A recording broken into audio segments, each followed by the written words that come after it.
Welcome to மீனாவின் கைமணம். இன்றைக்கி dinner ரெசிபிக்கு கொஞ்சம் பன்னீர் வீட்டில் கிரைண்ட் பண்ண பன்னீர் வச்சு தான் நான் பூர்ஜி மாதிரி பண்ணியிருந்தேன். அதுக்கு தேவையான பொருட்கள் 3 கலரில் குடமிளகாய் எடுத்திருந்தேன்.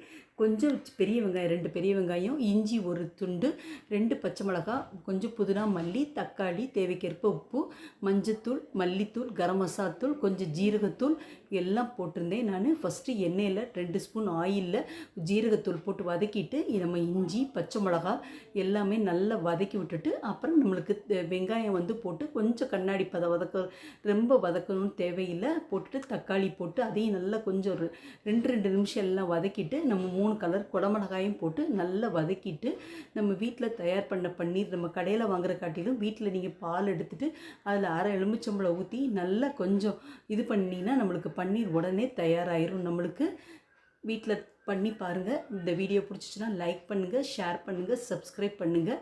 நல்ல உதிரியான பன்னீர், நல்ல குடமிளகாய் எல்லாம் வதக்கிட்டு நான் பன்னீரை நல்லா உதுத்து வச்சுருந்தேன். அதை அப்படியே போட்டுட்டு அந்த குழந்தைங்களுக்கு இட்லி, தோசை, சப்பாத்திக்கு எதுக்குனாலும் நம்ம வீட்டில் தயார் பண்ணி கொடுக்கலாம். நல்ல உதிரி வரவுமே நம்மளுக்கு ஒன்றோட ஒன்று ஒட்டாது. நல்லா உதிரி விட்டுட்டு போட்டு கொஞ்சம் மல்லி இலை, புதினா போட்டு இறக்கிறோம். தேங்க்ஸ் ஃபார் வாட்சிங்.